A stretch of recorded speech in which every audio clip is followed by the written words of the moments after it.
And कल हमने उत्सर्जन स्पेक्ट्रम पढ़ा था। तो हम लोग इसके दो प्रकार पढ़ लेते हैं आज। ठीक है, सबसे फर्स्ट जो प्रकार है वो क्या है, सतत स्पेक्ट्रम। सेकंड जो है रेखीय स्पेक्ट्रम। ठीक है, एक्चुअल में इसका थ्योरी पढ़ने से पहले मैं एक सटीक आंसर दे देती हूँ कि सतत और जो रेखीय है उसमें क्या अंतर है। ठीक है, एक्चुअल में ये बात किसकी हो रही है, उत्सर्जन स्पेक्ट्रम की। ठीक है, तो इससे पहले हम लोग क्या क्या पढ़े थे, हम लोग ये पढ़े थे कि जैसे कोई प्रकाश विद्युत प्रभाव कहीं पे पड़ती है ना, किसी भी वस्तु पदार्थ कहीं पे भी पड़ती है। ठीक, ध्यान से सुनना इस बात को।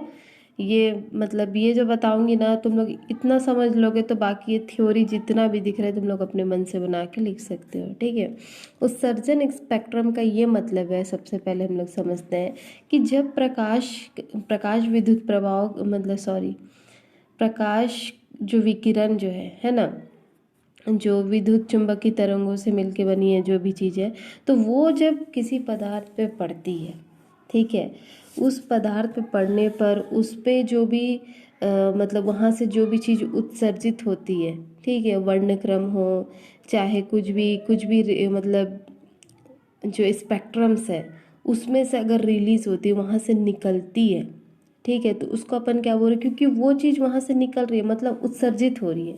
ठीक है, तो उस प्रकार की चीज़ों को अपन क्या बोलेंगे, उस उत्सर्जन स्पेक्ट्रम कहेंगे। ठीक है, तो अब ये जो सतत और रेखीय जो है उसी का ही एक उदाहरण है। ठीक है, मतलब इसी से ही रिलेटेड हम लोग को समझना है, और वो दो टाइप का है। ठीक है, तो सतत का ये मतलब है, सपोज देखो यहाँ से सूरज का किरण आया, ठीक है, सूरज का किरण आने के बाद क्या हुआ, जैसे वो प्रिज्म में गया तो फिर टकरा के बहुत सारे 7 रंगों में विभक्त हो गया। अब 7 रंग में इस कदर वो विभक्त हुआ कि दोनों में समझ नहीं आ रहा है हमको कि कौन सा कलर कब स्टार्ट हो रहा है, कैसे हो रहा है, वो नहीं पता चल रहा है अपन को। ठीक है, जो कलर जो दिख रहा है सबसे ऊपर में रेड है, फिर जो येलो है, सॉरी ऑरेंज है, फिर येलो है, फिर ग्रीन है, फिर ब्लू है, फिर इंडिगो है, फिर वायलेट है। ऐसा जो 7 कलर जो आए वो इस कदर दोनों में एक घुल घुल के थे, मतलब कि पहला कलर ये बिल्कुल भी बताया नहीं कि दूसरा कलर कब स्टार्ट हुआ और कब वो ख़त्म हुआ। तीसरा कलर जो था वो चौथे कलर को कब स्टार्ट किया और कब ख़त्म किया वो हम लोग को पता बिल्कुल भी नहीं चला। मतलब जो कलर्स जो थे ना वो एक दूसरे से ऐसे घुले मिले हुए थे कि हाँ हमको पता चलता था कि वो कलर अलग अलग कलर के फॉर्म पे 7 कलर दिखते थे, लेकिन वो कहाँ से स्टार्ट कहाँ से ख़त्म ये अपन जान नहीं पाते थे, है ना। बिल्कुल, ये इसी चीज़ को अपन सतत कहते हैं। ये जो है ना, लाइन से अल्टरनेट आते जाना, लेकिन हम लोग को ये पता नहीं चलना बिल्कुल भी वो कब स्टार्ट हुआ कब ख़त्म हुआ, तो इसी को ही सतत स्पेक्ट्रम बोलते हैं। एक्चुअल में मेन आप थ्योरी पढ़ोगे तो भी आपको यही ही पता चलेगा। ठीक, और एक देखते हैं। तो अब देखिए जो रेखीय स्पेक्ट्रम है इसके बारे में हम लोग थोड़ा पढ़ेंगे। तो इसके बारे में आप पढ़ने से पहले मैं इसका आपको स्ट्रक्चर दिखा देती हूँ। देखिए आप इसका स्ट्रक्चर, ठीक है, भले कहीं से भी प्रकाश लिया गया है वो एक्सेट्रा, ठीक है, लेकिन जब इसका जो प्रकाश जो है, ठीक है, मैं थ्योरी पढ़ाऊंगी तब बताऊंगी कि किस चीज़ से लिया है, मतलब ये सोडियम लैंप से लिया गया है। तो जब ये प्रकाश यहाँ पे पड़ रही है, ठीक है, तो ये क्या है, प्रिज्म है। प्रिज्म से जैसे ही वो टकराती है तब ये भी क्या हो रही है, विभक्त हो रही है।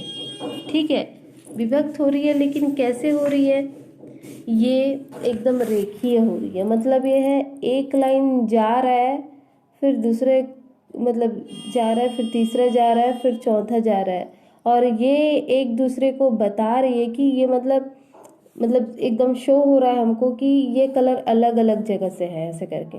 जैसे कि इंद्रधनुष का कलर देखे, पूरा कलर एकदम एग्जैक्टली पास पास से रहता है तो हमको समझ में भी नहीं आता है ना कि कौन से कलर कहाँ स्टार्ट। लेकिन ये जो है ना रेखीय स्पेक्ट्रम, ये कैसा होता है, इसी का लिए इसका नाम रेखीय स्पेक्ट्रम रखा गया क्योंकि लाइन वाला स्पेक्ट्रम होता है। ठीक है, मतलब ये जो लाइन गया है उसके जस्ट थोड़ी देर के बाद मतलब गैप रहेगा बीच में, खालिस्तान, ये वाला जो जगह दिख रहा है खालिस्तान रहेगा। ठीक है, फिर उसके बाद दूसरा जो रेखीय स्पेक्ट्रम वो आएगा, फिर खालिस्तान रहेगा, फिर तीसरा आएगा, फिर चौथा आएगा। मतलब ये जो खालिस्तान जो जता रहा है, जो खालिस्तान जो शो हो रहा है, इसी को ही अपन रेखीय स्पेक्ट्रम कहते हैं।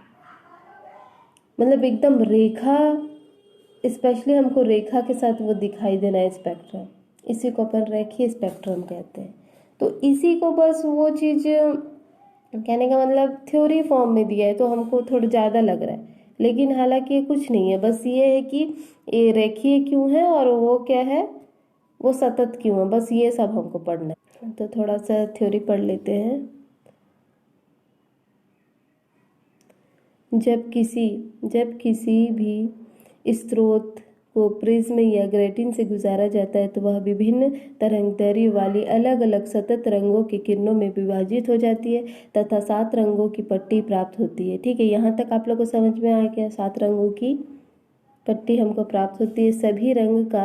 सभी रंग एक दूसरे से सतत जुड़े रहते हैं, मतलब अल्टरनेट एकदम तरीके से जुड़े रहते हैं, जिससे यह ज्ञात करना कठिन होता है कि कौन सा रंग कहाँ से प्रारंभ और कहाँ समाप्त हुआ। इस प्रकार के स्पेक्ट्रम को सतत स्पेक्ट्रम कहते हैं। देखो यही समझ में आया ना। और देखो, वर्षा के बाद आकाश में इंद्रधनुष का बनना सतत स्पेक्ट्रम का ही उदाहरण है।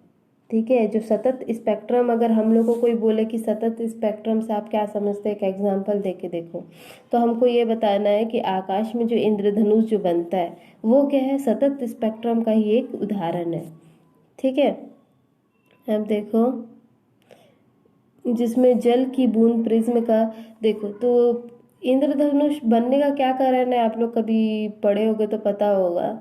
जब क्या होता है, कभी भी देखना, कंडीशन कुछ ऐसा रहता है कि सूरज भी निकला रहता है, मतलब प्रकाश आता रहेगा और साथ में बारिश होता रहेगा, तभी जाके इस इंद्रधनुष का फॉर्मेशन होता है। ठीक है, मतलब ये होता है, जो पानी की जो ड्रॉप्स होती है, पानी का जो बूंद होता है, ठीक है, जैसे इसमें प्रकाश पड़ता है, ठीक है, प्रकाश पड़ने पर वो क्या होता है, ट्रायंगल शेप में वो हो जाता है, रिफ्लेक्ट होता है। ठीक है, जैसे ये ऐसा गया प्रकाश, फिर ऐसा गया, फिर ऐसा गया, तो ये जो ट्रायंगल शेप में हो जाता है, तो ये क्या कहलाया, पानी का जो बूंद है, ये पानी का बूंद है, समझ लो। ठीक है, ये पानी का बूंद है और ये क्या है, प्रकाश है। ठीक, जैसे प्रकाश का जो मतलब प्रकाश जो पानी की बूंद पर पड़ा तो वो ट्रायंगल शेप में प्रकाश रिफ्लेक्ट हो जाता है ना। अब यही चीज फिर बाद में ये 7 रंग में विभक्त हो जाता है। मतलब पानी का जो बूंद है वो क्या काम कर रहा है, प्रिज्म का काम कर रहा है, और प्रकाश में तो 7 रंग विभक्त होने का तो कैटेगरी है ही, मतलब उसमें वो गुण है, तो वो सीधा सीधा इंद्रधनुष बन जाता है। ठीक है, तो यही कारण रहता है। ठीक है, तो ये जो कलर है, ये क्या क्या कलर, देखो सबसे पहले जो रहता है वो क्या है, रेड, फिर orange, yellow, green, blue, indigo, violet. तो इसी चीज़ को शॉर्ट फॉर्म में लिखा है।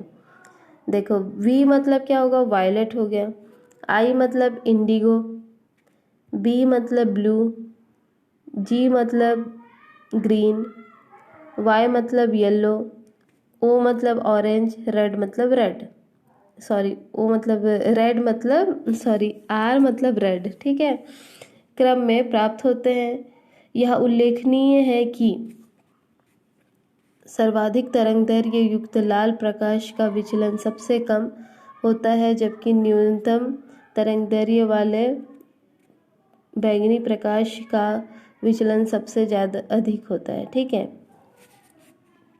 मतलब ये बताया जा रहा है, जो रेड कलर का जो तरंगदैर्घ्य होता है, मतलब लैम्डा का मान होता है रेड कलर में सबसे ज़्यादा होता है, और जो बैंगनी कलर, पर्पल कलर जो रहता है, इसमें जो लैम्डा का मान होता है सबसे कम होता है। तो जिसका सबसे ज़्यादा लैम्डा का मान होगा वो उतना ही कम विचलन प्रदर्शित करेगा, और जो तरंगदैर्घ्य मतलब लैम्डा का मान जिसका कम होगा उसका क्या होगा, विचलन सबसे ज़्यादा अधिक होगा। ठीक है, और इसीलिए लैम्डा का मान सबसे ज़्यादा होता है इसमें रेड कलर में, इसीलिए हम लोग जैसे कि हाईवे वगैरह पे भी जो सिग्नल वगैरह होता है रेड बनता है, बहुत सारा चीज़ रेड ही बनता है, क्योंकि रेड का जो तरंग दैर्घ्य होता है सबसे ज़्यादा होता है, तो हम लोग को जल्दी एकदम फोकस तरीके से दिखाई देता है। ठीक है,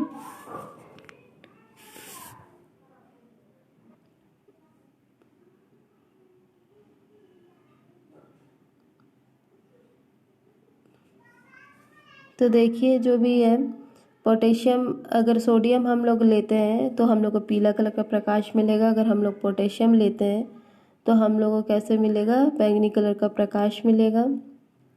ठीक है, और कैसा प्रकाश मिलेगा, जैसे एक स्पेक्ट्रम मिला तो उसके बीचों बीच ब्लैक कलर का, काला कलर का लाइन रहेगा, मतलब ब्लैक रहेगा, और उसके बाद जस्ट फिर सेकंड स्टार्ट होगा।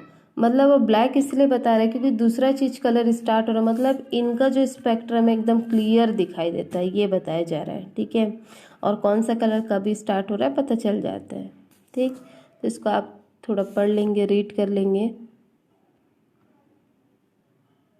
साथ में इसको डायग्राम को बना लेना और नोट्स तैयार करना। ठीक है।